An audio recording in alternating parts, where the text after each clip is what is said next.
8h40, Europe 1 matin, jusqu'à 9h avec Dimitri Pavlenko. Bonjour Charlotte Dornelas. Bonjour Dimitri, bonjour à tous. Charlotte, cette semaine, le gouvernement a affirmé qu'à travers le drame de la mort de Liana, c'était la confiance en nos institutions qui était posée. Alors c'est une évidence qui concerne particulièrement en effet la justice pour Liana, mais pour tant d'autres. Si on parle de la goutte d'eau, c'est bien que le vase est déjà plein et au-delà d'éventuelles responsabilités individuelles et caractérisées que révéleraient les enquêtes en cours. L'institution s'est noyée et là-dessus, tout le monde est d'accord. Mais qui est responsable ? La loi, la politique pénale, la hiérarchie, le manque de moyens, la lenteur des enquêtes, l'interprétation laissée aux juges ? Mais lequel ? Le procureur, celui qui juge, celui qui aménage ? Bon, à l'origine, il y a la loi et donc le législateur. Or, il réclame depuis des décennies tout et son contraire. Il accorde de nouveaux pouvoirs aux magistrats avant de lui reprocher d'en avoir, renforce le contradictoire à outrance et s'étonne des lenteurs, réclame des incarcérations et s'émeut de la surpopulation carcérale, martèle une priorité avant de la remplacer par une autre. Législateur qui, par ses lois et celles qu'il se laisse imposer, a fini par nous faire perdre de vue le but premier de la justice. Elle ne satisfait plus personne. Les Français n'ont plus confiance, les magistrats se plaignent d'un manque de moyens et de vision. Les enquêteurs parlent de naufrage, les experts, les psys, les avocats, les associations. Mais pour la première fois, la colère est autorisée. Pourquoi le remarquer ? Pour être sûr que ce drame n'est pas juste un prétexte, car la mort violente est une horreur intolérable quand elle aurait pu être évitée, et que la colère vise la non-application d'une OQTF donnée, d'un contrôle judiciaire prononcé ou d'un placement en garde à vue réclamé n'y change rien. C'est notre capacité à faire ce que nous disons qui est en cause avec la même légitimité, car aucune de ces familles n'a choisi le profil de son bourreau. Tout attendait en revanche une protection légitime qui leur a manqué.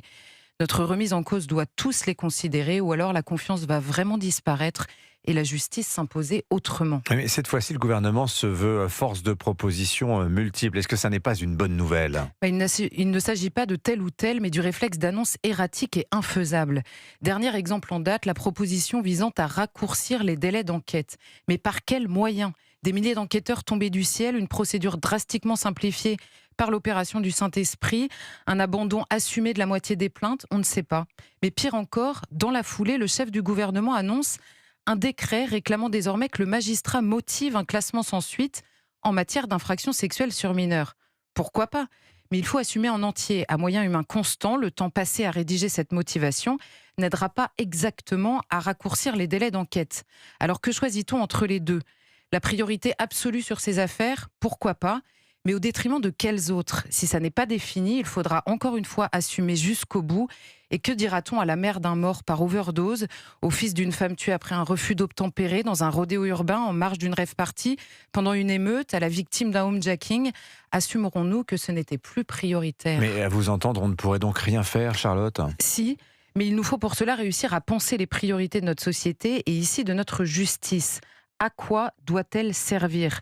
À protéger les plus faibles, à assurer la paix civile et à garantir les libertés, à commencer par celle de vivre en paix.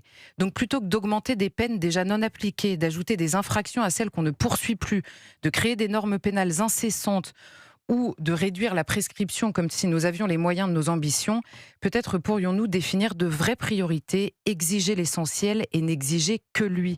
Nous pencher enfin sur la complexité d'une procédure devenue cause de multiples nullités de forme et prétexte à des recours incessants et abusifs, ultra chronophages.